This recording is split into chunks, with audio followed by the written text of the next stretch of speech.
This is Rich Cramer with Big Mountain Enduro, and this is the Beyond the Ride podcast.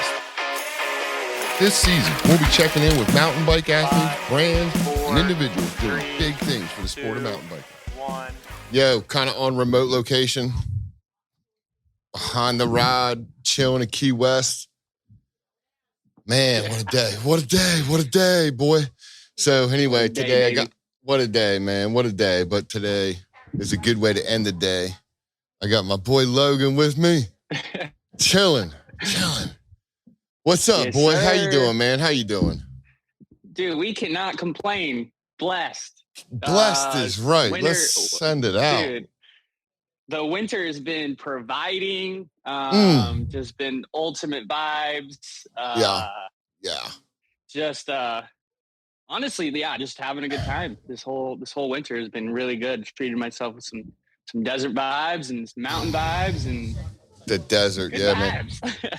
Good vibes. Where'd you go today? Tell me about your day. What'd you do? Head up to Bryan Head? Tell me what's up. Yeah, I went into hibernation from Baja, passed out for like 12 hours after just working my tail off for like 6 days straight, like barely sleeping for 6 days. Woke up yesterday afternoon, and was just like, dude, there's going to be snow. We got to go. So foot of snow. We were only expecting 6 inches. Yeah. So there was a good 13, 14 inches or something like that today. Got it. Yeah. We've been getting it all year. Yeah. All year has been so good. It has not turned off. I mean, it's been the most crazy. If you're in the snow game, you know that this year has been it. Yeah. I mean, it's been it. For sure. Been it since I can remember it's been it. I will say one thing. If you didn't snowboard or ski or get out in the snow this winter, you might have messed up. Yeah. You might have messed up. It was just I don't know, when we get good snow like that, especially down here in the southern Utah, out in the desert, we're not really getting all those crazy storms that Salt Lake gets or whatever. So, or Lake Tahoe or Mammoth, those guys have been just buried. But yeah, when we get good snow, we usually go. And this year it just turned on and it never turned off. So me and we have a good crew of 6 guys, and we just been ripping. The lady's been coming with us, and she's been progressing so much. I actually gave her a directional board, and she's just like, dude, this is a lot easier than my twin where I'm just completely backseat, just holding on for dear life. Yeah. And so, she's been loving it. So it's been great, man. Can't complain. Cannot complain. Was it? What about you? You're in the Florida Keys right now or what? Yeah. Are you kidding me right now? That's sick. Chilling in the Keys, man. Chilling. Key West. We're at, first time I've been down here. And, it's so cool. It's so cool, man. My kids had a quick spring break. So we just fucking dusted off the old credit card and headed down, man. And that's what I like to hear. Man. Yeah. You gotta live, dude. You gotta show the kids how to live too. Start it young, man. Show them dude, life isn't about work constantly over and over again. Dude, gotta break up the schedule. Man. Relax, man. You gotta relax. The kids are up for it too. As long as we don't have to drive, the kids are up for it. The kids in the car, not having it. We put them on a plane. They're all good, man. They'll go anywhere you want to go. Dude, I remember me as a kid, we'd go to Florida, we go to Tampa. So my dad's whole side's from Tampa. Okay. Every other summer break, we'd go down there, and dude, just to go ride a plane, me and my sister and my brother, we would be just tripping oh my gosh, we're going to go fly a plane. That was almost the highlight of the trip, it was sick. Agree, man. Agree. Especially because we knew that we kind of grew up by the beach. So it wasn't a complete difference, just more humidity, but the plane ride was insane. We always loved that. So and that's the easy fighting part, over for the window seat. Yeah, boy. Oh yeah, negotiating with people to switch seats with you too. I had to man, it was sometimes when you do these last minute flights, you can't get the prime seats. You can't get what you want, and so it's me and my wife, and then 2 kids. So you kind of got to split up. One take one kid, one take the other kid. And on this last flight, it was just we were spread out. It was 4 people all over the plane. And man, people were so cool. They were like, yeah, sit with your kid. I got you. We'll give up my seat. And so nice. Yeah, it was major. It was good. It was good. Awesome. Man. So good. Yeah. So dope. How's the podcast been? You've been tearing it up, man. Dude. Thanks, man. I appreciate that. I love what you're doing. I love how casual it is. It's nothing too crazy. It's exactly what everyone wants to hear. You know, I feel like sometimes when it's too, I don't know, whatever it is, I think it gets kind of gnarly, but because there's a lot of podcasts out there now and sometimes it can be monotonous, but you've been killing it, dude. We love it. Well, that means a lot, man. And, you know, I have so many fun conversations with my homies, my boys, the girls, everybody I have fun with. We have these great conversations off air and after the season. And I'm like, why not, man? Why not just put this out there? For sure. It's such a cool, I don't know, just group of people and easygoing. Nobody's expecting anything of me. Nobody's expecting. So, you know, I'm no Tom Brokaw. I'm not trying to be, Mr. No, you're Rich Cramer, dude. That's enough. That's what everyone wants, dude. Yeah, dude. Everyone wants Rich Cramer. Man. Dude, it's so sick. That's cool, you man. Getting stoked for this year or what? Yeah, man. Yeah. I've been having a lot of good meetings on it, and you know, we're like a month away. Yeah, I mean, ready to rock, baby. Month away. So Arkansas. Yeah. Did you go out and check out the course? Yeah, we did. Went like a month ago. Rowdy. Like, were you in Missouri? Did you go to Missouri last year? Oh, but I've been to Tennessee and stuff like that. Yeah. So if it's anything like that. Yeah, kind of rowdy, East Coast, bouldery, rocky. Not cool. Not the gnar that, Durango has or something like that. It just has the constant elevation change. So it's more just, East Coast technical, very gnarly, raw. Like the guys are putting in some raw sections for everybody. So really? Yeah. It might be good that we're out there anyways, because the snowpack all over here is it's not going away anytime soon. So that would give us a little bit more buffer time for it all to melt and for us to show up, Well, listen, that's been kind of the topic lately is like, what do we do? What happens when the snowpack is, I don't know. I mean, it's hard for me to imagine 700 inches, right? It's hard for me to imagine 600 inches. It's hard for me to it's hard. And you go, how the hell does that melt? How does that melt? What do we do? I don't know. I don't know, man. It's crazy because, I think you're right. It's not going anywhere. Most places have about 15 feet of a base, right now, which is insane. Even Brian they pulled their whatever permits, insurance permits or whatever for the snowboard season and extended their season because it's just like we're not even seeing rocks. Like George's Corner, when you're dropping into Wildflower and all that, those first set of rocks that you roll by, those are covered to the tips right now. And that's never the case. That's never the case. At least the 5 years that I've been living here. That's for sure. So it turned on this year, man, but we'll see how it goes. I mean, if anything, we'll set up, calling the cat, grooming some groomers, and we'll put some flags down the slopes, and we'll just tell them to put some screws in their tires and grip up. The boys will be ready. Down. They'll go. Oh yeah. More than once I've heard from the guys like, we'll race whatever. You put it out there, we're racing it. So cool. That's good to hear, man. Yeah, they don't care. So sick.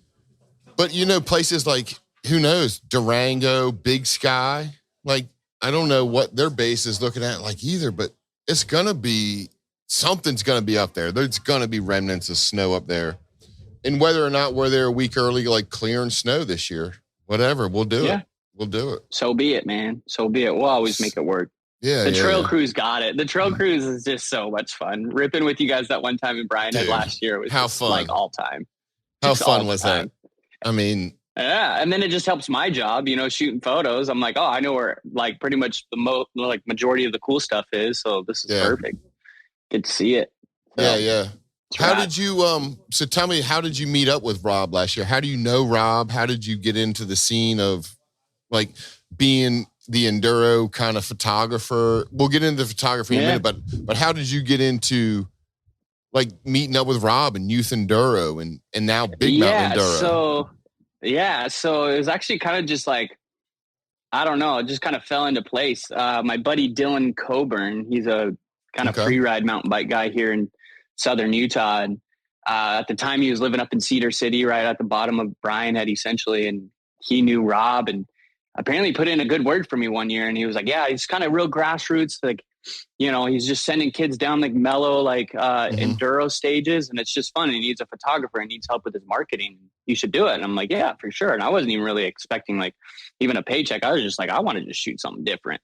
And I started in surf down in Southern California and whatnot. We shot a lot of the like Grom Search and all this stuff. So I had already kind of worked with like younger kids and how fun it can be and stoke them out, you know, like no matter the conditions of the waves or no matter conditions of whatever it is, like get the kids stoked to like want to come back to the next event, and seeing them just being stoked that you're stoked on them, it just changes everything for them. So yeah, so like I was just down for it. He came down here. I think the first one I shot for him was here in St. George. We ran Barrel and a couple trails branching off of that, and just sick. And it was cool because Rob was like just out there for the community, you know, just a good dude, just chatting up with, you know, family and parents and stuff. So it was just cool. So I was like, yeah, I kind of want to be a part of this. So yeah, just shot photos, helped him out, stoke out the kids. And then dude, since then, I think that was 4 years ago now. Wow. Good deal. That was 4 years ago, just shooting Youth Enduro. And then sure enough, just him getting better and better venues, you know, and just, you know, getting in the truck with him and just helping set up or whatever it may be. And yeah, we just been homies since, and it's just been a good time. Like, I don't know. And I just love Rob to death. I'm down for him. You know, he's just a solid guy. So, and he's ridden before, you know, like he's old pro or he competed. I don't know exactly the details, but like, so he knows how to put together a good stage for kids or even for the pros now for the BME now that he's doing all this. And so once I found out he was doing the Big Mountain Enduro, I was just like, yeah, of course. Like I for sure want to, you know, come out and see what you got going, help you out and help you guys out with the trail crew and just, I don't know, just be on the mountain, man. Like there's a lot worse things we could be doing on a Wednesday, you know, like, yeah, I'm down to throw some tape down on the course and then shoot photos on the weekends. Like there's, dude, I've worked some pretty lame jobs, you know? So it's like, I feel like we're spoiled every time we're on the mountain, and you give me an excuse to sit on a chairlift, I'm there. Yeah. So, man, that's kind of exactly how I feel too. It's just being part of the community, being part of the crew, helping out wherever we can. And, and when we get that group of people together, we can't go wrong. Like it just, it's, you know, and it was interesting last year, you know, so anyway, let's back up. Logan Gallagher, Logan Gallagher visuals, right? If anybody's doesn't know who Logan is, tonight we're talking with Mr. Photo Extraordinaire himself, right? Action photos. He does it all. And we kind of met Logan last year, was kind of, I guess, was a freelance photo guy. And then you jumped in, started freelance photo, but then you also jumped in and helped us all. Like you were on the ops crew, you helped out in the village, you helped out with awards. I mean, you helped out with teardown, breakdown. Like you were in for it all, man. You were in for it all. Yeah.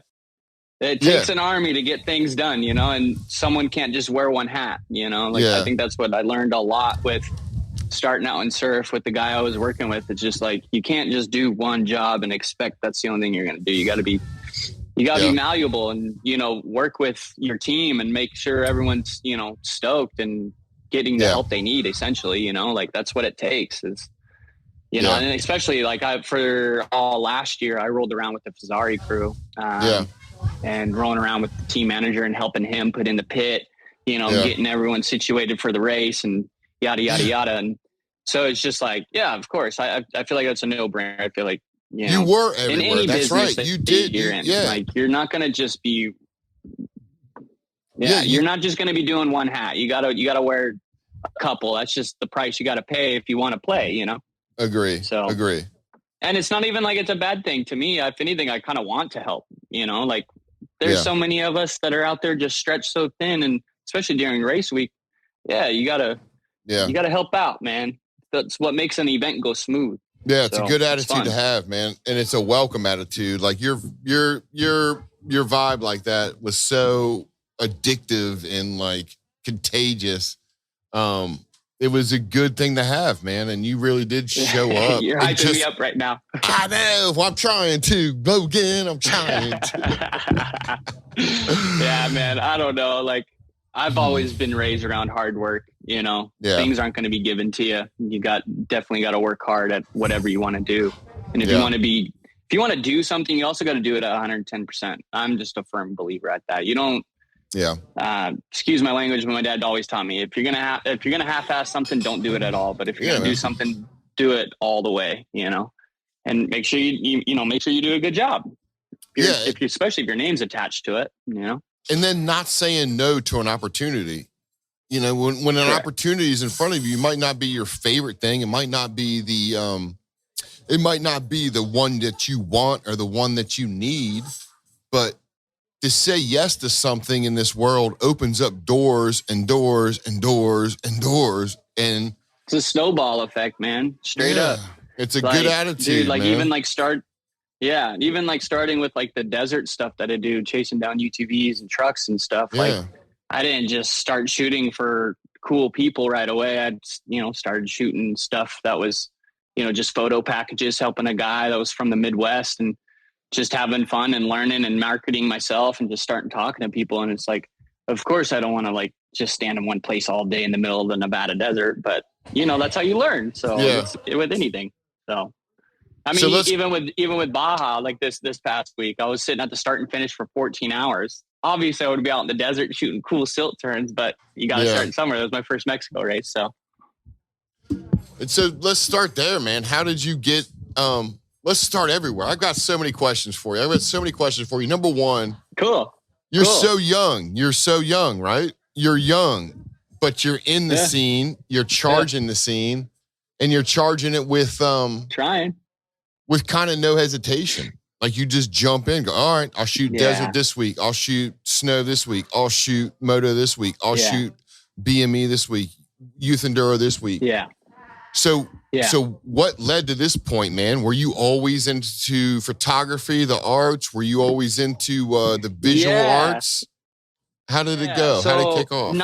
Not exactly. I wasn't never like a little drawer guy. I never like was just like in art class doing this thing. Like, I was just off with my friends skateboarding all the time and off, doing whatever. But with these like action sports, dirt bikes, I grew up around in the desert of California, out in Victorville and Barstow and that area. And that was the only thing to do, is go out in the desert. So, and when your friends get good, of course you want to shoot photos and get videos for them. And so I just started like kind of getting an eye for it. But I always like thought I was going to go into the medical field and be an X-ray tech. And then was on the wait list. And really? Yeah, dude. And then I ended up doing like an elective. Yeah, I was doing an elective while I was kind of interning for a skateboard company and just kind of hustling when I was really young, like 19. I graduated high school, 18, moved straight down to Orange County and just was hustling and got an internship with a skateboard company and got real good friends with like the filmers and the photographers. And I was like, man, those guys are having fun. Like, they're not having to throw themselves down staircases, breaking their feet, whatever it may be. But they're still in the van. They're still skateboarding every day. They're still doing the thing. So I'm off on the side going to school, in my general ed. And then I do this black and white 35 millimeter class. And my mom's always had this little Canon, little Rebel film 35 millimeter camera. And I was just like, I'm already kind of doing this. And this school, and I find out that they had a 4-year program. And just taught you the ins and outs of everything, like from studio stuff to they had a wedding class, they had real estate stuff, blah, blah, blah. So you had all these classes you could take and just get really familiar with the camera. I just stayed with it. The first year, they don't let you touch a digital camera. We had to shoot black and white film, and we had one class that was color film.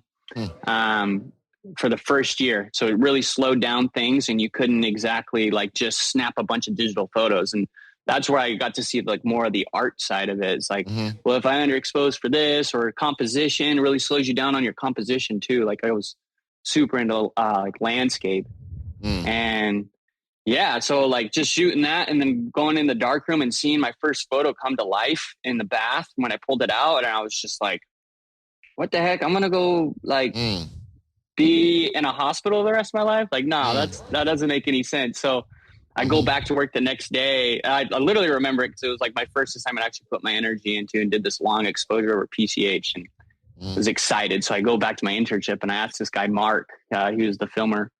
And I was like, bro, how the heck did you even start all this? You know, and just kind of gave me the rundown and then running into more and more photographers in the industry of skateboarding. And because I was just in it with my boss, I was just like his right-hand man. We were going to the Agenda show. So I met everyone at Agenda show and I was just like, yeah, I think I'm going to stick with action sports. This is a little bit more my lifestyle. I can't take being serious for too long, you know, like I'll go crazy. Look at me, dude. I'm not a serious guy. So yeah, you're like, hold still for your x-ray. Hold still for your x-ray. You can't say that too many times. Yeah. So I was just like, screw it. Like, this is what I'm doing. And then sure enough, like just couldn't get out of the whole intern vibe with them. So then I bounced and was like, screw it. I'll just go shoot dirt bikes or something in my hometown. And then right away I had an instructor that was just such like a guy that I looked up to in school and I could come to about anything. And he knew one of the guys over at another surf company right there down the street and he needed help. And so I just started shooting catalogs for him for their, you know, spring, summer, fall, winter. Yeah. And we'd do like little missions because the swell would be up somewhere in SoCal and we'd go shoot the Groms or go shoot a couple pros. And he taught that photographer, Steve Morris, said, if I had an air horn, I would fire that off for him. Shout out, Steve. Big shout out. Yeah. Shout out Steve. Like that guy is so sick. He taught even more about composition and also getting like more of a feel in your photographs as well and emotion and product highlight of what we're even doing out there, new wetsuits or whatever. And yeah, I just turned that knowledge and it was just like, I'm kind of done with California. I was, you know, kind of working at In-N-Out. I'd been at In-N-Out for 9 years. Oh yeah, that's right. That's right. In-N-Out boy too. So that's I was right. interning, school, and at In-N-Out. Like that was a hustle for like 4 years. And I was like, you know what, I'm kind of over just busting my butt. Yeah. I'm like, you know, like this is just so over my head, especially at a young age. So I was like 22 living in Orange County and just trying to make it, you know, because my parents were like, we'll help you when you can, but there's not much we can do, but it's all good. And I didn't expect it either. So yeah, I was like, yeah, I'm going to slow down and I'm going to go shoot moto in Southern California or Southern Utah. And sure enough, dude, we're here and met a moto guys and the moto guys knew the mountain bike guys. And then all of a sudden one day I'm in the rain and I met Ethan Nell and Reed Boggs and now we're great friends. You know, I talk to those guys all the time and just work on projects sometimes with those guys. And yeah, dude, just like, I don't know. It's just, hey man, it's like, well, listen, it's like we started this conversation, you know, it's like, it's if you walk through a door that's opened, if somebody opens a door for you, you walk through it, you don't know what's on the other side.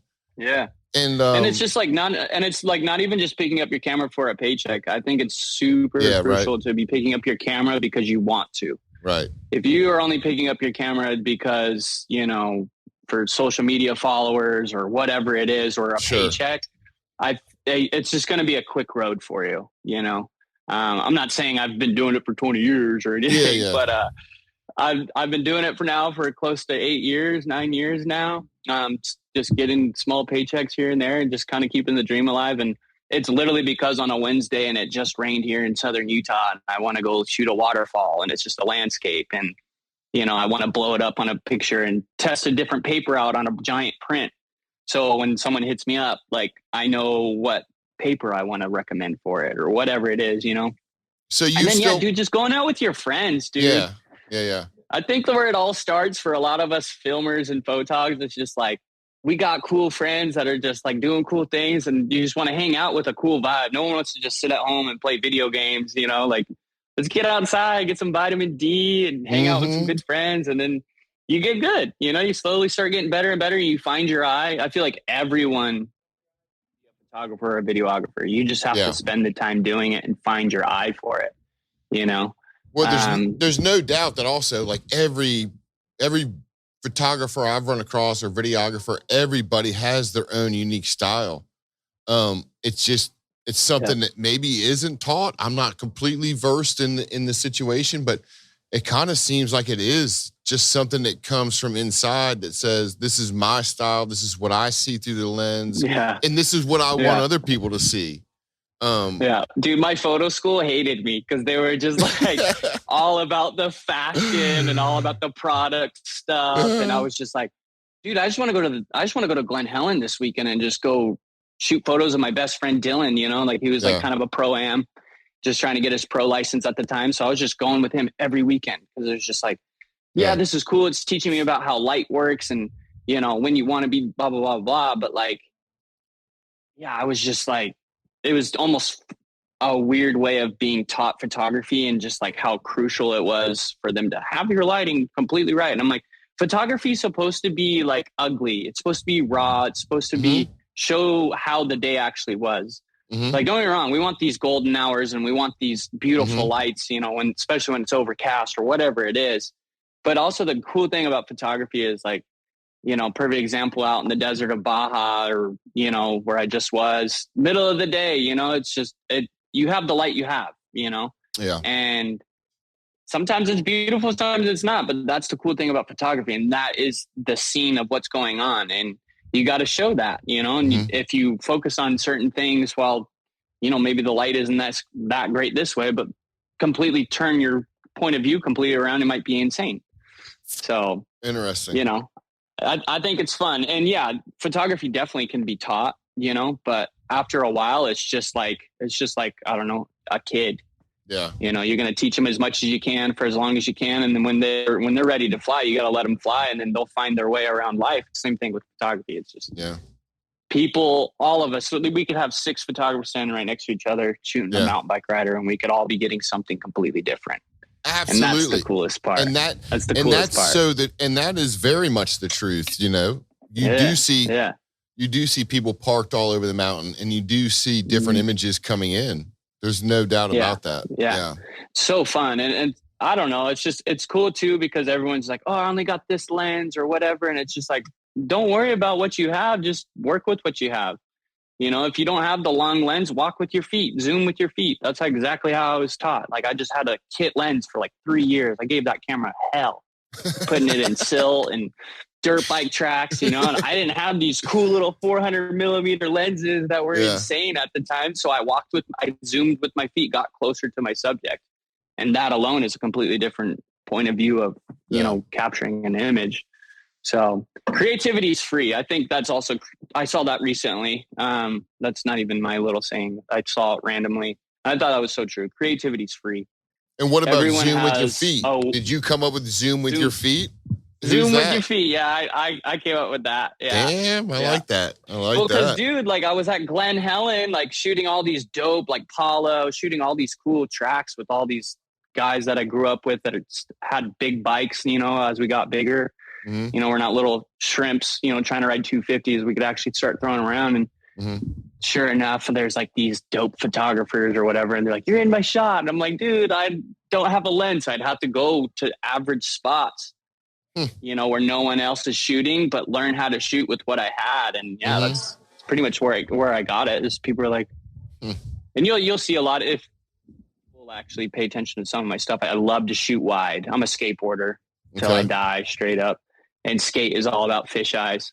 That wide view of what's going on underneath your subject when they're flying over you. Like, that's the business. So like sometimes I wasn't even mad that I didn't have these nice lenses that could zoom super far. So I was like, if anything, I want to be closer anyways, because you get more of a feel. You know, it's cool, super cool. Yeah. So take me back to a second. Take me back to a second. Something you just said kind of clicked with me. So if I'm going to photography school, right? Am I shooting all digital or is this trained with film? Like, tell me about, you talked about developing a picture in a bath. This can't be that long ago, right? This is when digital cameras are fully accessible. Is this how you start off? Is this how you get an eye this for was it? 20. Is this how you learn to work the equipment? Is this how 100%. like the basics? Yeah, 100%. The crew at the school I went to, they were just all about slowing down and focusing on the art of photography, because right when I got in is when Instagram kind of blew up and everyone's just taking pictures of everything. Okay. And they always taught us slow down, focus on your composition, focus on your light that you have. Because every photo you take essentially is 25 cents. And you got 36 shots. You got 36 shots to get your assignment done or whatever you're trying to shoot.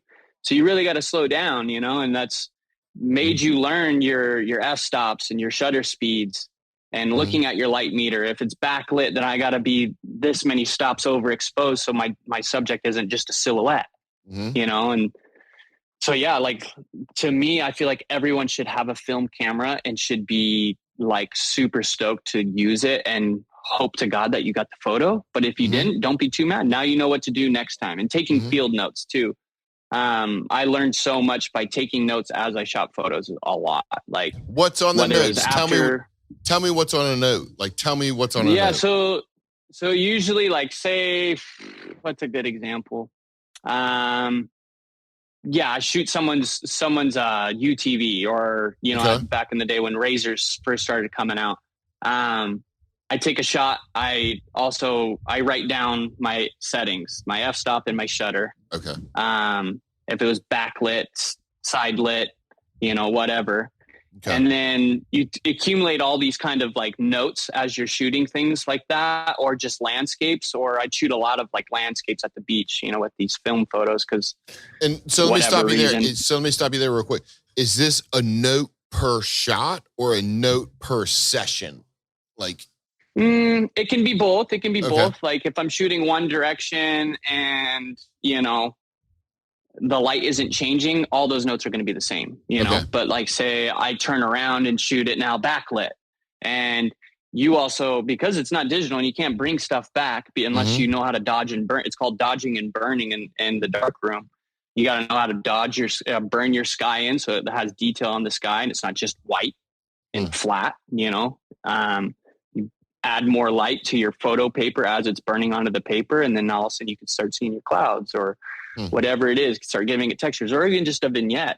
That's where vignettes first started, is photographers were putting light onto their photograph and developing the photosensitive or the light sensitive paper. And to focus on what they wanted, they were creating more vignettes into their skies or in the foreground. So their focus was on what they shot.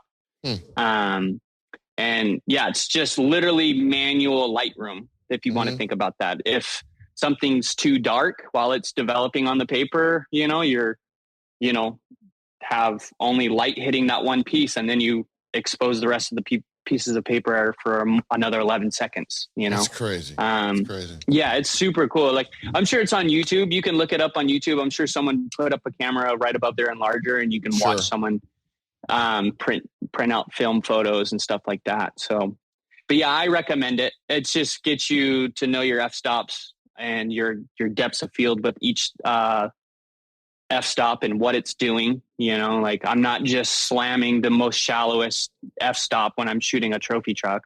Yeah. No, you're only gonna get your bumper sharp. You gotta know how wide a depth of field is for each f-stop. So then okay, I want it to drop off by mid bumper or whatever, or mid truck, and so you're shooting F4, F5, 6, or if you're shooting a landscape photo and there's a lot going on in your landscape photo, you're going to shoot at F11, like what our phones take, like our phones are always at F11, F8, and then you put it on portrait mode and that's that 2.8. So it's just like knowing what your camera is doing and what your glass is doing, will literally, you got to know your camera like the back of your hand. And if you don't, that's when you get outside. Like I just got the newest drone, and I don't play video games. I've never flown a drone before. So me with my thumbs like this, I'm like, oh, like about ready to crash my freaking expensive drone, and I'm like tripping out, like shaking, like it's so fun. And what drone did you get? That's all it is. Dude, I got the new Mavic 3, so I'm super stoked. Yeah, actually, I was on a mini forever shooting real estate stuff here in town, but I couldn't go as far as I wanted. So then they came out with this new one. It's kind of like this gnarly range. It's like a couple miles. You can fly it away from you, but not exactly in height, but in distance. So, and then are you? I'm gonna screw around with this. And then are you concentrating on stills with the drone, or are you full video kind of? A little bit of mix. I'm just experimenting. Experimenting. I have so many people that are wanting me to kind of like get into film and giving me reasons to get into film. It's just a whole nother beast. I'm not even going to lie. Like, with audio and pull focusing with lenses, if you don't have a lens that doesn't autofocus very fast, it's got to be able to keep up with these guys hauling butt. So it's just like a whole nother beast, a whole different technique, but it's definitely a thing that I want to learn, because you think about someone's video part, like the skate part, like growing up skateboarding, you listen to a song because you watch someone's skate part and it was on their part, and you're like takes you back to that and it gets you stoked to go skate, or even a surf video or a mountain bike video or whatever it is. Like, it gets everyone hyped. So it's like, I want to have that part in my tool bag so I can start doing some creative stuff with, I feel like if I do similar angles with photos, it could work out in a video. So could be dope, but I'm not putting that pressure on myself right now. Like, I'm just having fun shooting photos and finally, getting busy with photo. I'm just started doing this whole freelance stuff. So it's like just taking baby steps and learning and not going too crazy deep into things and then all of a sudden under delivering or something, but it's fun, super fun. It seems like you're a veteran in the sport almost. I mean, it seems like a veteran in the industry almost. Like, you've been putting up quality stuff. So everybody checks your Instagram. What's your Instagram? Show everybody so they can get there. It's Logan Gallagher Visuals. So it's pretty much my company all the way across. My website, my Instagram. Yeah. So those are about the two that I'm pretty much on. I don't tweet or TikTok or it's just kind of a waste of time for me, but dude, I don't know. Honestly, dude, like, I'm a boarder. I skate, I snowboard, I surfed for years, like, I grew up around a board, but when you put me on two wheels, I am a nervous kid going to his first day of school. Like, that's straight up, dude. I don't know what I'm doing on two wheels, but it's fun because that's what makes me. I beg to differ. We saw you put on some random bikes last summer, and you were right there with everybody. Same thing with our crew. Our crew we're not expert mountain bikers at all. We love the scene and we love to ride bikes, but all of us, we can all handle ourselves a little bit. And, and you were right there. Yeah. Just growing up on motos, stealing my buddies' bikes, wherever I could. I rode dirt jumps with my brother till I was 11. And then when he shattered his elbow, he got on a skateboard to pass the time because he was in a full sleeve cast. Yeah. And I was like, oh, dude, this is way more fun. Like, I was just all about it. I had my dad sell my free agent at the time because I just wanted to skate. And dude, just like, I don't know. But that's why I love photographing two wheels, is because it blows my mind, some of these things that these guys are doing. Yeah. Like, it is absolutely mental, dude, what these guys are doing. And it's so cool. So, yeah, I don't know. I'm more of an enthusiast of the sport, but we're going to start learning how to pedal and, get my wits about it. It'll be fun. I've been doing all right. I've been kind of doing the enduro stuff for like 2 years now, but just, like you're saying, getting thrown random bikes. And I'm like, all right, well, let's see what this one's got. I don't know what it's doing, but here we go. And you didn't care. So, it was just like, I'm going. I'm good. Put me on. I'm good. Dude, you should have seen me in Big Sky. I might my 30-pound bag, dude. And like, Rob's like, here, just take my Yeti. And I was like, okay, cool. Like, sweet. I know this thing will get me down the mountain. Yeah. Dude, like, just kind of wobbling my way down. Like, all right, here we go. Just having a good time. Like, so fun, dude. So fun. And what's also interesting is people don't know that, like, these photog guys are out there not only getting the shots, but especially enduro, you got to just not just sitting in the parking lot, like shooting uphill. You're out miles and miles with backpacks and Dude, gear. gnarly. And it's just gnarly to see the photo gnarly. guys come rolling down like, yo, big backpacks on, camera equipment, tripods. Yeah. It's all sticking out. It's so fun. And then you just stop all of a sudden, hit the brakes, set up. And you just grab it and you know exactly what you're doing, pack it all back in the bag, head to the next spot. It's very intuitive of what you're doing. Yeah. Like, you know the mountain, and you're very in tune where you're going, what you're there to do. You're not there to race bikes, but you have a bike as a piece of transportation. And that's our only really transportation. Tool. Yeah, man. It's another tool. Yeah, man. That's a good way to look at it. Man. Yeah. I look at the same thing with the off-road stuff. Like, I'm lagging on a few tools out in the desert. I need a 4-wheel drive. I'm in my little Mazda just rallying around, but we make it work. We make it work, dude. It's all good. So, yeah, but yeah, freaking A. It's so fun too, though. Just have like a big old bag and you're rolling down, and you like my skinny ass, dude. Like, I'm so skinny, so like when I throw my weight around, it doesn't do too much. But with a 30-pound bag, and I'm like, now like the tires are gripping dirt, and I'm like, all right, here we go. So so good. Well, it's so good. You've touched a couple times on the desert and the 4-wheel guys. So that seems to be like that's where your home is, man. Like, you're a desert rat kind of like you're out there just getting the shots Gonzo style, just out there doing it. How did you fall into that industry? Because you're out there with the big boys, like you're out there in the middle of the desert, just the UTVs, the trophy trucks, the bikes. You're out there just catching it all. Like, how did that come to be? Yeah. So, like I said, I grew up out in Barstow, like outskirts of Barstow and Hesperia, and we had this desert right next to our housing development area, and it's called Honda Valley.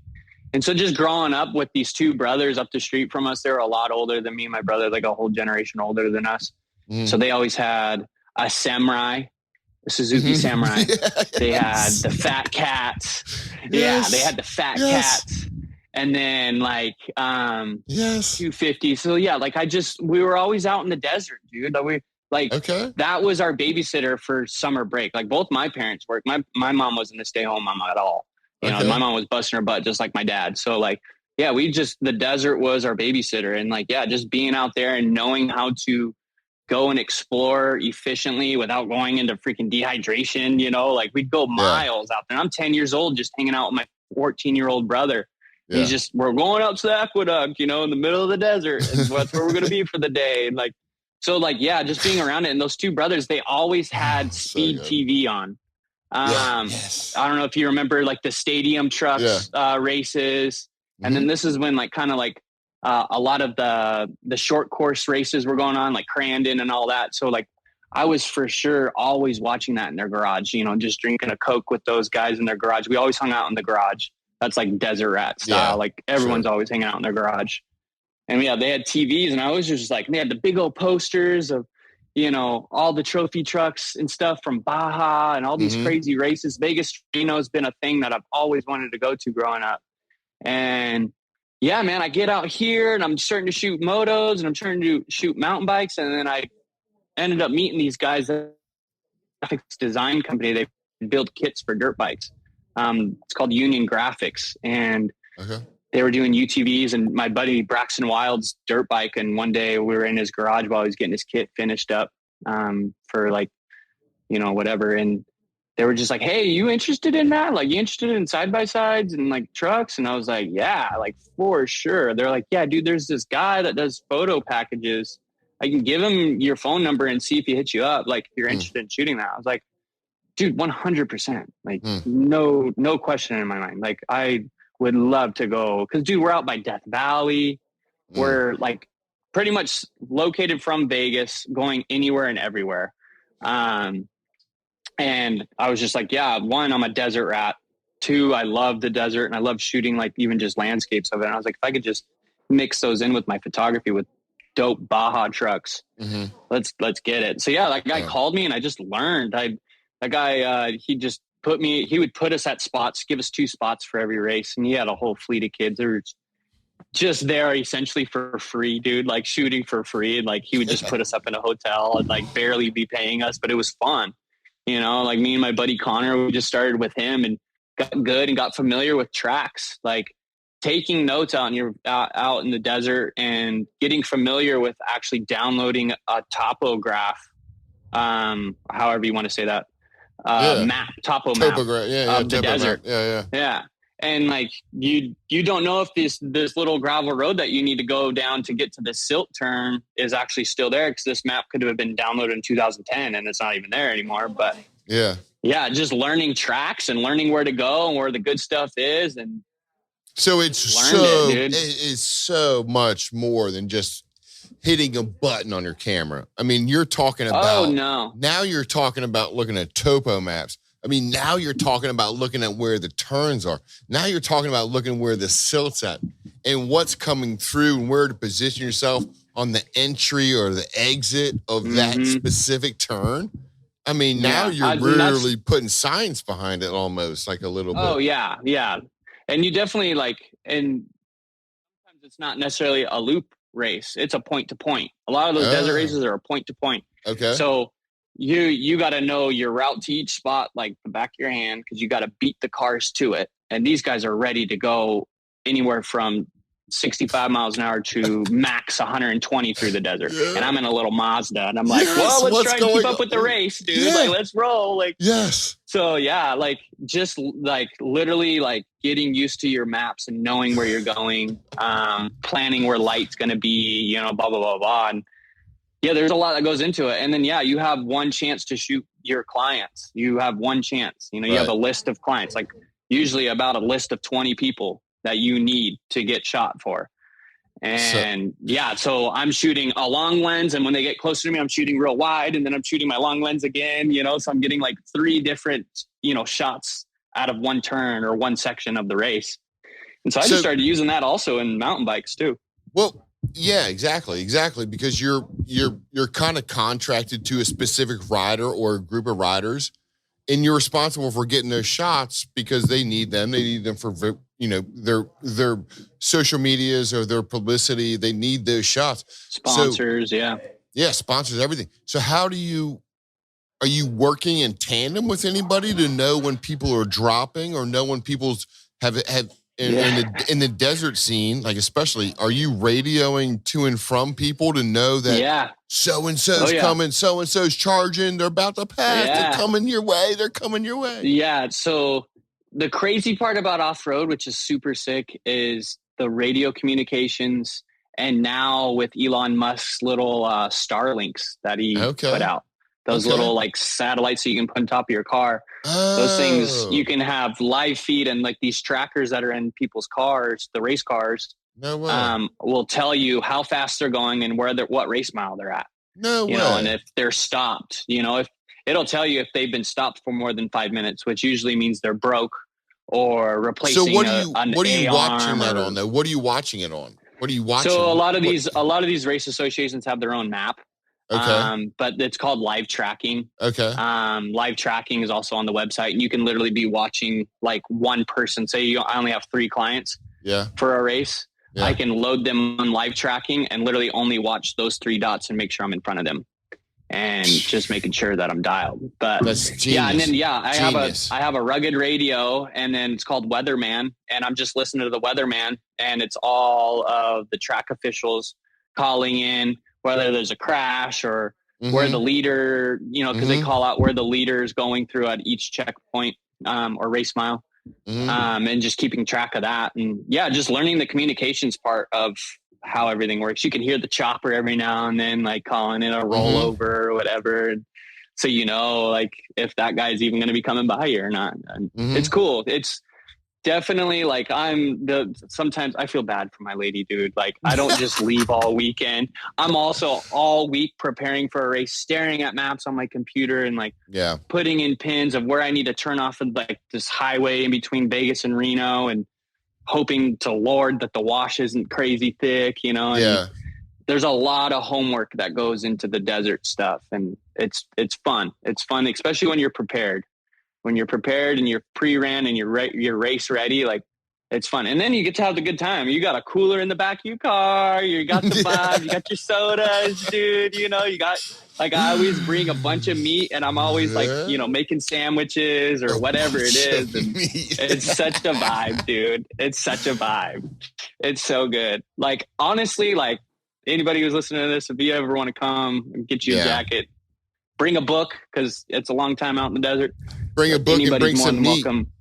Bring some meat. You know what I learned too, though? Like, I wish the freaking desert racing was a lot bigger in the States. I went down to Baja for my first time shooting a Baja race. It's not my first time in Baja, but the people down there, man, even if we could get the stoke going with mountain bikes again in the States, like, it's their culture down there. Like, that's what people look forward to throughout the year. It's only 3 or 4 or 5 races that happen. Man, like they had their military come and do like a sign off or a march in front of us. The governor was there. Like, people were stoked, you know, and like, I wish it was a realization for me. I was like, man, I wish we got to do something to get people more stoked to come to events, seeing their favorite riders, you know, like stuff like that. 'Cause that's a whole different vibe. When you have a whole scene of people watching whatever sport it is, it's great. It's so good. And it brings people together. And I think that's like why we're all doing it, because we're trying to, you know, get together and watch something rowdy.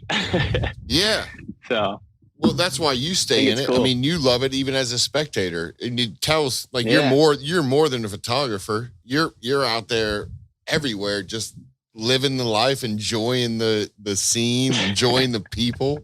I mean, I just got too many hobbies, bro. I got way too many hobbies. So, how's your girl doing, man? How's your girl doing? How are you guys doing? She's great. She's great. Yeah, me and her, we're going into both of our busy seasons. She's a photographer as well, if some of you guys don't know. She shoots weddings, she shoots couples, she shoots maternities, and she has me help her out at the wedding stuff. And, you know, like tomorrow I'm shooting like a senior graduation, you know, for this kid, because she was too booked. So, but yeah, she's doing great. She's killing it. Like, God bless her heart, man. She works her butt off for what she does. And look, same thing for her. You know, any photographer knows you got to know your spots. You got to know where you want to go to shoot any type of photograph, you know?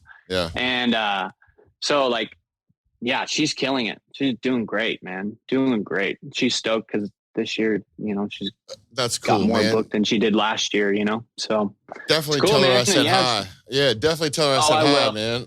I had a good time chatting with her that day at, where were we? Brian Head, I guess we met. Brian Head. Yeah, Dude, she always brings you up. She's like, I'm just jealous you get to hang out with Rich all summer. But we're coming to Charlotte to shoot a wedding, so I think she wants to kind of drive out to you and say what up. So done. Hospitality's open, man. I think it'd be a good time. Yeah, I think it'd be a great time. Yeah, man. Yeah, so, we're like 2 hours from there, so we could make something happen. I'd love to fucking have you guys. That'd be awesome. That'd be awesome. Are the trails drying out by you? Yeah, man, it's been a pretty mild winter, so everything's kind of dry. We definitely have our we have our wet weeks where we just get dumped on. I'm not a trail builder by any means, so I'm not technical enough to really know what's going on. But there's heavy work going on in our region right now, man. Nico and his crew are down there.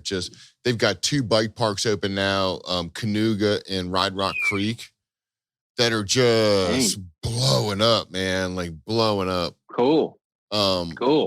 Yeah, these guys know what they're doing. They really know what they're doing with equipment, and they're building these trails that are safe but gnarly. They're gnarly, but you feel safe riding them. You feel like someone built them, and there's not just some existing I don't know, some existing road gap in the middle of the woods. It's kind of what we've been dealing with. Yeah. So explain me where like those trails are. What does that look like? Is it a lot of cottonwoods? Is it like in pine trees? Like what is all that out there? Yeah, man. Sorry, I haven't done my homework. Yeah. So the I guess you could just kind of categorize it as the Appalachian Range, man. It's the Appalachians. Cool. It's the nice. It's the the Eastern Seaboard, or it's the Pisgah, the DuPonts. So we're dealing with pines, we're dealing with tight forest, and so it's way more tight than you're used to out west, man. So it's cool. Yeah, so it's tight, and then it takes a good person to go in there and see these fall lines that kind of fall off the cliff, but still bring you back into the run, and they'll fucking just dive in and out of these big berms now. And that's so sick. Yeah, and it's so sick. And then, these guys have been growing up on the East Coast, and now, Nico's in the World Cup, and he's racing World Cup, and now we got Max from Cannondale. He's out there racing the Enduro World Cup. These guys are over in Australia right now just kicking ass, or whatever the hell they were in New Zealand. That Australia business looks sick. Looks so proper. Sick. And man, it's so crazy like how tough it must be, because I can't wait to talk to some of these guys. So some of the guys that we know, we see, I mean, I just can't wait to talk about them, because these are the top riders of the world, and they're going out there and really just saying, this is legit. This is no joke. This is the real deal stuff. Man. The world of enduro is just coming alive, it seems. It's vibing. It's coming alive. It's harder than ever.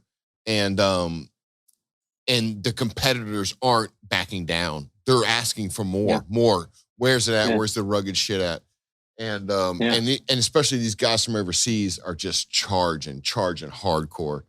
I don't know. Well, man.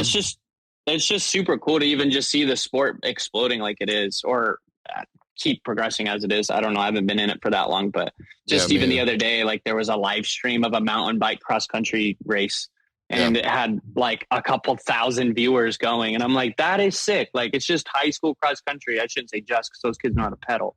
But like, it's so like readily available for everyone to watch and get into and get interested, because it's like, you got free ride, you got enduro, you got cross country, you got gravel, like even just, normal road biking. Like, I think it's just sick that the outdoor scene is just exploding like it is, especially bikes. Like, I mean, we've seen everywhere.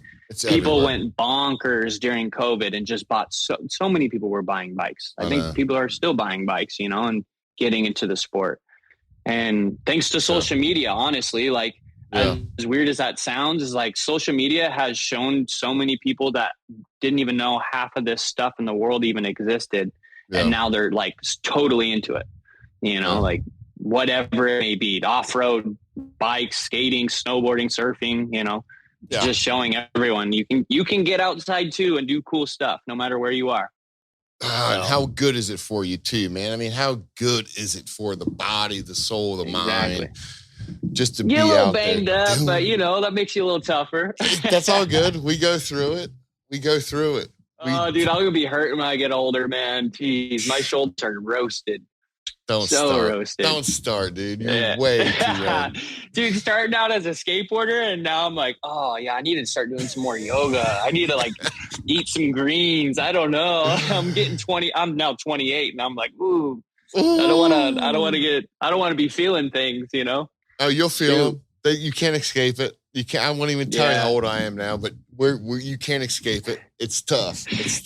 I had a boss tell me, and when I was working at the skate stuff, he had a terrible lower back. You just go out for no reason. And he was just like, honestly, the only reason why I have a bad back is because I stopped. As soon as you stop, you're gonna get old. Agree. Agree. And that's anything. Yeah. So I agree. Once you stop moving, you're kind of done. It's just done. Yeah. And then it gets harder to get back into it after too. You got to keep her rolling. Well, listen, man, it's kind of one of the main reasons that I'm involved with this enduro world the way I am. because it's Right. not, I mean, I'm not the best athlete. I'm not the best rider out there. And, but it does keep me active and it keeps me involved and, it keeps you interested in a sport that you like. So, yeah, there's no reason I think to I sit was on the talking to couch. you or I was listening to the podcast, and you started because you were riding, you were competing in the enduro, right? In the Big Mountain Enduro. Is that how you got started with it? No, well, it's an interesting story how I got started with the Big Mountain Enduro. Yeah, it's an interesting thing, man. It's an interesting thing. Like, I don't know, man. Like I kind of hit a little bit of a life wall, you know. I kind of hit a bit of a lull of like, what am I doing? Can I still go out? Can I do things? You started having kids. They take up your time, and that's all good. But then you kind of like reach inside and you go, man, can I still even do this? Can I finish a day? Could I finish an enduro race? Mm-hmm. Oh, it's not easy. Yeah. I mean, a lot of we talk the word enduro a lot, but you know, it's a tough 2 days of racing. It's wild what these guys do and the times that they put down so fast each and every run. So that's kind of how I got in. It was basically to get off the couch and challenge myself was really it, man. Yeah. That was really it. Yeah. Getting older, get off the couch, challenge yourself. Can you do it? Can you still just kind of find yourself?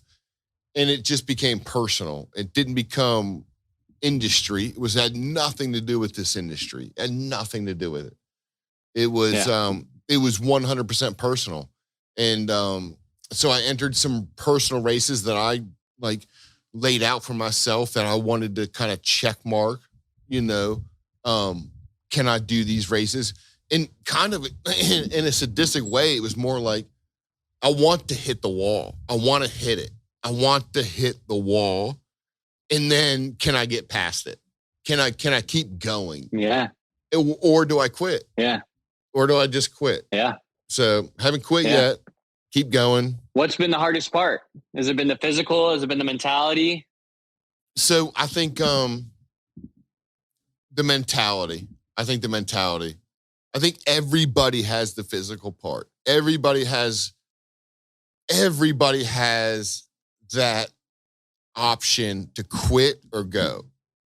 And if you're out in a big day, whether you get lost in the woods by yourself, are you going to quit? Are you going to find your way home?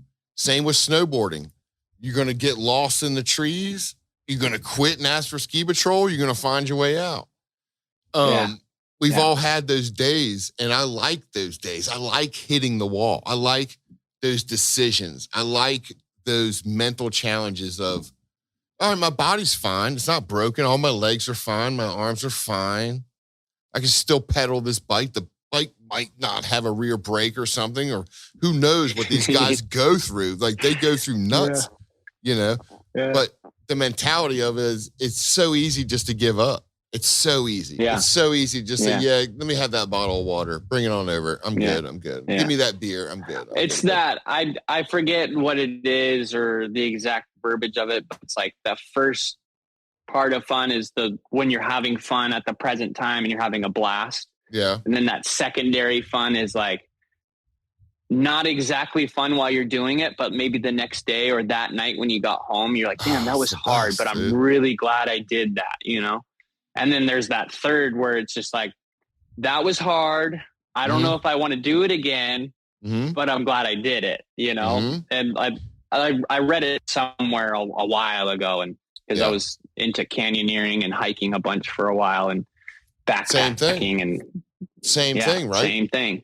You're going to get, take 2 liters of water with you out into the middle of the desert, hiking on a canyon trip, and then spill your water and then go, oh, I can't get out of here. What am I going to do? Am I going to call a helicopter? Or, and you just fucking buckle down, dude. You settle down, and you get the fuck out of there. It's easy. Dude, speaking of like a struggle, go ahead. I have a funny story for you. I have a funny story. So my buddy Navy, he's a local guy here in St. George, my best friend, like straight up my best friend.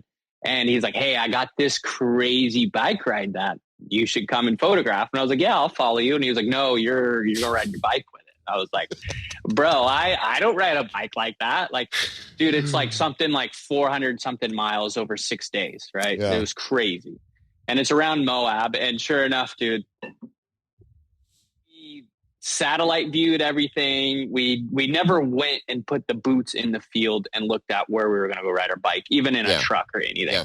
We just loaded up gravel bikes, started in Monticello, and we were riding our way into Moab, and we were all stoked. Dude, by the third day, all the rivers were way narrower than they were supposed to be. The rivers were supposed to be a lot wider, but there was a crazy drought that year. We barely had a water filter because one of them broke, or we lost one or something like that. And this third day, right before, we're like 45 miles out of, not 45 miles, we're like a good 30 miles out of Moab. We have a long day ahead of us still. And we've already ridden 30 miles this morning, and all of us are out of water. All of us are out of water. And we're by this creek, and it's so overgrown and we can't get to the water. And I like tell my buddy Navy, I'm like, dude, I'm even getting to dehydration. I feel drunk. Like I'm got dizzy, but like, if I stay moving and we keep proactive, like we can get through this. My buddy Nick, he's shut down underneath a tree, just like not having it. Like, this sucks, you know? And Davis, our other homie, he was like, I'm going to go ahead. I have water. I'm going to just try and get a Jeep to get to us, like to get us water. Sure enough, dude, he found a UTV and rolled up on us, gave us all of us one Gatorade, filled all of our waters back up. And dude, gave us enough like push. Even my buddy Nick, that was like really struggling, we got him fed, got him some carbs again, because his nutrition was just, all of our nutritions were out of the window. But that day specifically got him going again. And dude, we all pedaled our way into Moab, and we rewarded ourselves at the spaghetti spot right there in town. I think it's called like the Spoke. And we were all just looking at each other like, what did we just do? Like, what are we doing here? Like, this is so gnarly. But those are those days where you're out with your boys, you're out with your friends, and you're pushing all of each other. All of each other are pushing each other to get better at whatever, and break down those barriers, like video games. And I don't know, we're sitting in your book. Like you're not going to get that kind of experience until you go out and push your physical limits. Yeah. You know, that's what makes, I feel like makes people a lot more successful in life, is knowing how to freaking fall and get the hell back up and try again, even though you know you're going to fall again. Yeah. You know? Yeah. You couldn't be more spot on. You couldn't be more spot on than that. And like another saying that I keep, like when I'm out there and kind of alone or getting depressed or like having a tough day or like, I kind of think like nobody's coming for me. Like you're not, it's kind of sick not to rely on someone else. Like nobody's coming for me. You're on your own. You can sit next to this tree and hope somebody comes for you, or you can just kind of get up and just get up 1 foot, 1 foot, 1 foot, one pedal. And the next thing you know, you're out and you're sharing margaritas with your boys. You know, it's like, it's a rewarding thing. It's a really, so I guess long question short, man. Like that's why I got into the sport of enduro. That was it. Because I was a mountain biker. I was always been a snowboarder, mountain biker. But then I was like, what's the hardest discipline there is in mountain biking? And for me, it was like when I researched enduro, and I was like, oh, you got to be responsible for your own nutrition. You got to be responsible for your own gear. You're fixing your own bike. There's no mechanics waiting for you. You know, there's not a nutritionist at every stage. There might not even be a water station for 2 days. So it was kind of neat, man. And I rode some stages like at Snowshoe. I have a big memory at Snowshoe where it was an EWS qualifier, and within like the second stage, my derailleur cable broke. So I had to set the thing. I just kind of like pick a gear. So I was like a fixed gear at that point. I was a fixed gear rider at that point. And I fixed it, and it was the wrong gear. And I just decided to deal with it for like the next day. And I just did it. And West Virginia's no joke. I mean, you have to climb your balls off to get to these stages. And I believe it. Yeah. So I didn't make them all. I pushed some of them, walked a lot of it. And, but you know what? I finished the race. I might have finished second to last, I think, that race. But what didn't matter to me, didn't matter one bit. Get across the line, man. Yeah. No matter how it looks, whatever you needed to do, like, I think that's like the biggest motivation is just like, just get across this line. Because I want to go home saying that I did my best. Yeah. I say the same thing, like, just keep on keeping on, one positive foot in front of the other. That mentality, no matter it's huge. How knee deep in you are, like, it's huge, dude, can go so far, and you can prove a lot to yourself. You really prove a lot to yourself. And another thing that got me that night too, right, was most times Enduro's a 2-day race, right? Most weekends are set up as a 2-day race. So that one particular time in snowshoe, that incident happened to me on day 1. I could have gone home. I could have packed everything, gone home that Saturday night and just said, and maybe lie to my buddies. Nobody knew really I was even up there.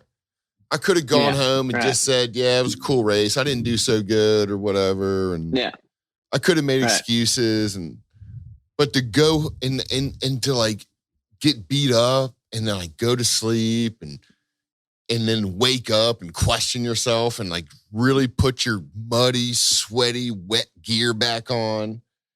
And you're like, all right, dude, all right, I'm going back. Here we go. Here we go. So it's an interesting sport. It's an interesting question, dude, man. I kind of want to ask that now to some riders. Be like, what do you think about on a Saturday night? Like what goes through your head after a tough day on the mountain? Maybe you had a crash. Maybe you had a mechanical. How hard is it to get up the next day and finish like 3 or 4 more stages? Right. And it's like, and it's not even like any of us are making millions, No. We're all doing it because we're all kind of crazy. Like, think about it. Like, we're all kind of crazy. It's kind of funny. Like, we were saying at Baja, like 5th day pre-running, like, or whatever it is. And we're all just smoked, just smoked. And now qualifying's here. The race hasn't even started and we're already smoked. And we're just the photogs. And we're like, what are we doing here? Know why, but we love to do it, and the same thing with bikes and riders and stuff like that. It's like we could all be just chilling, doing stuff in the garage or around the house or just going to go ride dirt jumps, but here we are trying to pedal 20 miles on a backcountry stage. So crazy, dude. Oh, no. What was super impressive though, dude, was looking and watching the guys do the purgatory backcountry stages last year. That was impressive, dude. Nuts. I was on like a mellow bike and with my pack on, and I'm over here like about ready to start complaining. And these guys are just zipping through, like getting right back onto that service road and getting right back up to the next stage. No questions asked. And I was just like, these guys are a whole different breed. Like they're just ripping and they want more, they just want more. And it's just like, that is a whole different type of mentality that I don't even have myself. Like, that's crazy. Like, these guys are out there doing the damn thing and they look good doing it. I mean, even the girls, oh my gosh. Like, oh man, the girls would ride circles around me, dude. Riding circles around me. In the grounds. It's so funny. All of them. These kids too. I was saying, those high schoolers, man. Those high schoolers, man, dude, they know how to pedal. Those cross country kids, they're hoofing it. I'm like, I went to what is it? In Colorado, there's a national at Winter Park, and got the opportunity to shoot some cross country stuff, and just watching the cross country guys, hitting those blues and green trails, but pedaling up it as fast as they were. I was just like, next level, like bunch of next level Lance Armstrongs out there, dude. It's crazy. It's super crazy. I think it's sick. So sick. Yeah. Are your kids riding yet? My 8-year-old is, my 8-year-old is for sure. Yeah, we've got her on some of the mellow stuff in the force where we're at. Yeah, she rides a little 16-inch live right now, and yeah, Hello. no fear, Hello. Oh, no there you are. fear. I got There you. you are. Yeah. Cool. So the 8-year-old's doing good. She's charging a little bit here and there. Sick. You know, dad, the teacher has a little issues to deal with. You know, like it's funny, man. Like trying to, I don't know, like took the 5-year-old, my little girl Liv, took her out, and one bad wreck, and now I gotta like slow the brakes. Like we had one good wreck first day on pavement, and the trust issues are not there now, so she doesn't trust me so much a little bit. So it's a little interesting. It's a slow roll, man. It's like as a parent, you gotta just like go into the living room and just pop on Red Bull Rampage, man. I know. Pop on Red Bull Rampage and see those guys tumble in, and they'll be like, "All right, I can get back up." Yeah, you know. We do. It's a thing So it's a thing they have to find themselves. I think all of us do. Uh-huh.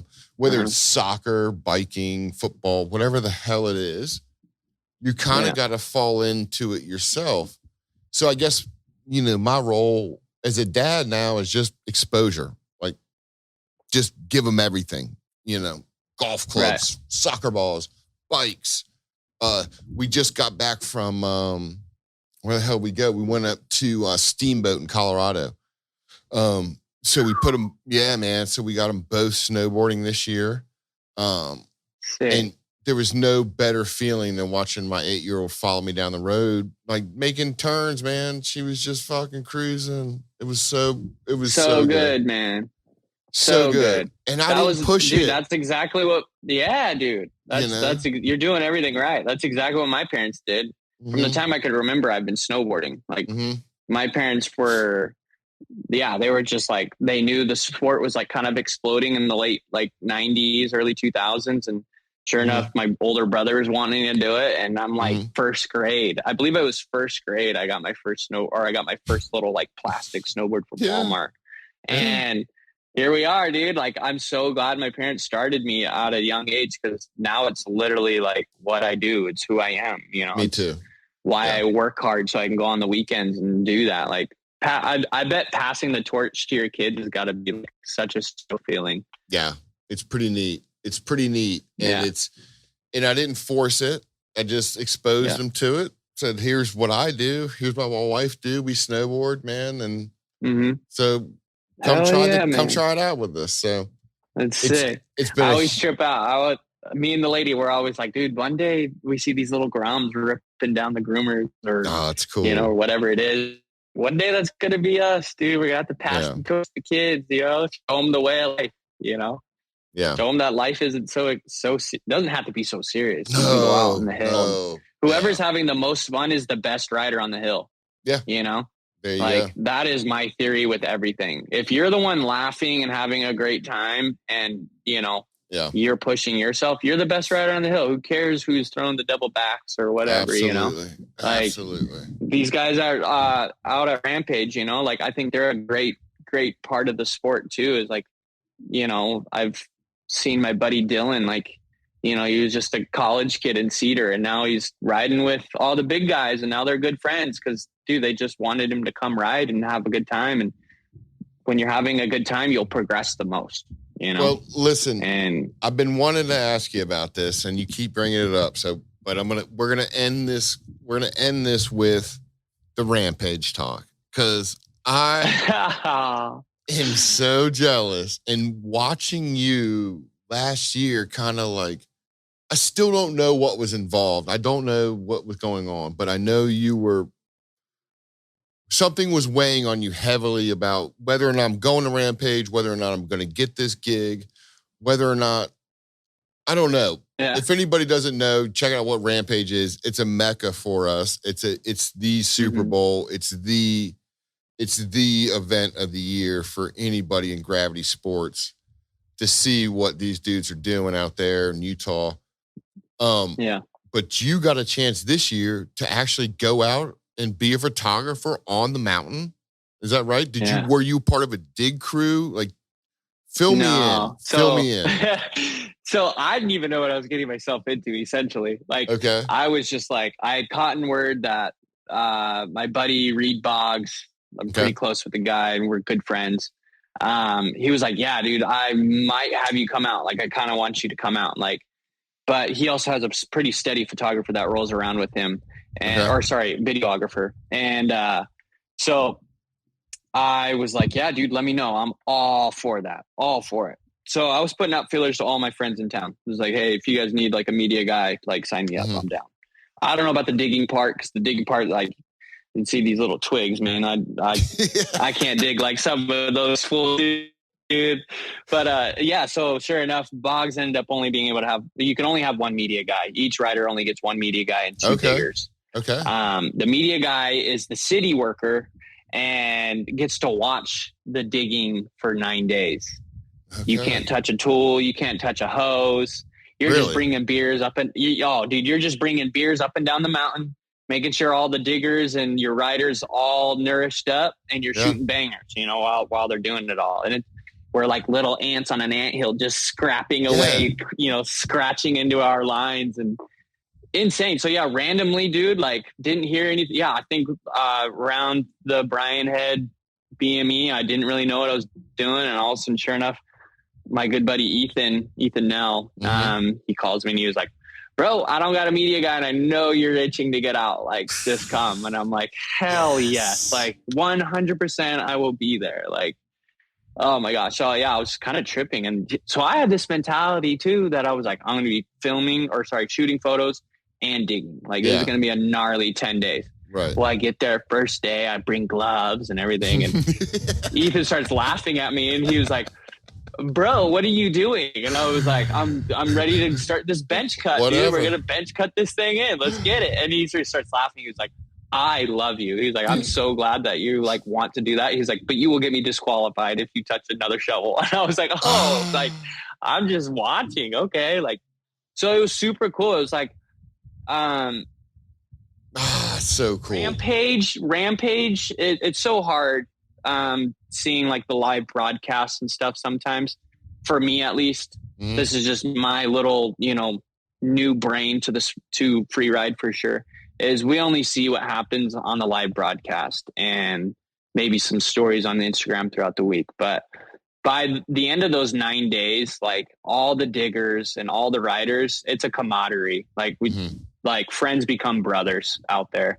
Yeah. Like, people are teaming up because they want to do, their line, but they're both going to end up at this certain jump or drop, and they're going to teamwork, sandbagging the landing for it. And dude, it is hard work. Like, it's straight up no excavating, no nothing. It's like all manpower. Bring what you have and start itching your way at it. And you got a full week to get it done. And it's insane to like, I remember the first day we just did all of our registration stuff and we get up on the mountain and everyone's just choosing their lines, and just the raw lines that were there that weren't even there. And then all of a sudden, fast forward a week later, what it became was just mind blowing, dude. Yeah. Just sun up to sundown all day, every day in the sun, no matter how bad anybody was hurting, like they kept digging. Riders just beat by the sun. This year was hot. This year was real hot. And so by the day of the event, we're all pretty roached, but that's the event, it's so hard. I wish we could just hire like 500 filmers, or whatever, and film the whole week, because that's the most interesting part of the event. Rampage is not necessarily the day of the event. Of course, those tricks that they're throwing is insane. And these gnarly, monumental, lines are being etched in, and, people will never forget that stuff. But it's the week of building that is the event. Every day getting lunch down in the tents, and we're all hanging out and laughing at each other because we're all just dusty as hell or whatever it might be. And it was an amazing experience. I'll never take it back. Like, I'm so glad I went. It was one of those things that I was for sure going to be in the life scrapbook. Yeah. Of all the photos I've taken. There will be a chapter for Rampage. I hope I get to go back again. I was just going to ask, definitely the goal. Are you invited back this year? Are you working to get back? Or we'll see what happens. Okay. Things change, riders get new photographers, new videographers, whatever it may be. I'm all friends with those guys, so they know if they need a photographer, they know who to call, but we're all homies. We're out there all the time anyways. So it's great. But yeah, that's the goal, is to get back out there next October. I definitely, dude, it was so cool being out there, and there's like all these crazy photographers I've always looked up to. And I finally get to sit there and chat with them. Not even just like a hi bye thing. We're out there for hours. So I'm able to like get to know some of my favorite videographers, photographers. They've all been doing it for like 10 years or whatever it might be. And you're just tripping out because like, those are the vets. Those are the big dogs, like, even with riders too, you got like Kyle Strait and Zink out there, and they've been doing it for years too. And just like, just talking with them about like how the event has evolved to what it is. And, that was like for sure one of the coolest weeks I've ever had to photograph. Not saying I've shot very cool things anyways, but yeah, that was absolutely. Are you, Rampage is its own canvas, right? It's a canvas for the riders. They carve their way down the mountain. They lay down, their lines. Is it an open canvas for you as well? Or are you? Oh, yeah. Tell me about, are you contracted to be at this spot, or are you kind of just looking at this place like a blank canvas? Like, I could be here. I could shoot this. Yeah, dude. Dude, it's freestyle. It's free ride. So I like with anything like I normally do, I just freestyle. If there's an angle I want, I'm going to go shoot it until someone tells me no, I feel like as long as you're not in front of the live feed, I think you're chilling. I think that's just kind of how it goes. Cool. Yeah. Day of the event, we're all scattered on the mountain, getting our shots that we want. And it's a good time. It's so the riders, not like the riders and the teams then trust you. They're sending you to say, you're on your own, man. Like, you're good. We trust you. We trust your style. We like we like you. We like what you do. Just go make this happen. Yeah. And that's honestly like kind of how Ethan just kind of told me, is like, dude, I just need stuff for sponsors. I love the way your photos look, your color correction, blah, blah, blah. Like, and I think especially last year, he was like, I just want to go have fun, and I know I'll have a blast with you. Like, you'll get your job done. I'm going to go do my thing. My diggers are going to do their things. Because we even had Ryan McNulty is digging, and Dakota is digging as well with Ethan. And so our little 4-man crew, we were the most sarcastic fools on that mountain. Like, it was so funny, like so good. Like these fools were getting like interviewed for like, I don't know, Sports Center or whatever it might have been. I don't even know. Yeah. And it's so funny because like, we're just a bunch of idiots just pushing around dirt. And here we are, like just having a good time on a freaking Wednesday, earth movers, like so funny. And I don't know. Yeah. It's unlike any other event. It's hands down unlike any other event. It's so cool. Yeah. So I'm just grateful because when I first moved here, dude, to St. George, I told myself, I was like, one day I'm going to get to go and shoot that. I want to go shoot that, especially when I started figuring out that mountain bikes was a thing. I didn't really follow mountain bikes in California until I came out here, and I was blown away. I initially watched like Natural Selection and, the free skiing tour. So I knew it from there kind of. And then once my best friend grew up with Ethan, and he was like showing me stuff of what they've been doing. And I'm like, I want to shoot that. So it was very surreal. Like right at 5 years of being here, I finally made it happen. Yeah. Good for you, man. Keep those relationships going and just having fun, dude. Like, I'm not out here making millions or whatever, but I'm definitely my goal is just to build a dope life scrapbook. Like, I want a dope scrapbook that my family can always look at and say that I traveled around and had a good time. I got the rest of my life to work, got the rest of my life to go get a sweet job so I can have a house or whatever. But for now, life's giving me great fruits to live off of my photography, and I'm not taking it for granted, man. And I'm just trying to hit it strong and stay busy, and just kind of like, I don't know, spread positivity. I feel like a lot of the times we're always so worried about who's cool and who's doing the cool things or whatever, and it's just like, Yeah. we're all on our own journey. And like for me, photography has been a journey now for a long time. And I've seen myself flip through a couple different chapters now with my photography. And I'm really stoked on what I am on the chapter I'm on right now. And I'm just trying to soak it all in and not take it for granted, you know, just have a good time, build, hey, man, there's relationships. There's probably more chapters to come too, like, I'm not going to stop. That's for sure. I'm going to keep doing the damn thing. The words I keep saying to you are just kind of keep going. Like you are the definition of keep going. Like you shared your portfolio with me. Man, it's just so interesting to see what you're doing and the self-passion you have for it, like the self-drive you have. It's impressive, man. It's impressive for anybody in any industry. Yeah. You're like I said, man, like I've gotten this far, I didn't come from much, like my parents just taught me how to work. And if you want something to happen, you make it work. I mean, it even started with me even getting straight out of high school and going to go work in the skateboard industry. Yeah. If I had more time, I would tell you even that story. Remind me next time I see you, I'll tell you the story of how I got in with skateboarding. You would laugh, know? And I'm a guy of like, I'm going to learn by my mistakes. I'm going to say yes to everything and learn by my mistakes. And so I know better the next time. And I feel like if you have that mentality, you're going to just push down doors. You're not going to wait for doors to open. You have to push doors down. Yeah, man. Like life's not just going to hand everything to you. It would be awesome if it did. Sign me up. But I've never known that life. Well, man, I think, I think life is full of more mistakes than it is success. And if we're all going to hit these speed bumps and these mistakes, if you call them, or whatever you want to call them, or learning experiences, but it is all about just keeping up and keep going. I mean, it's like bikes. It's like skateboards. I mean, I think the only reason why, like you're saying, like I have the go-getter mentality is it's because at the end of the day, I'm a skateboarder.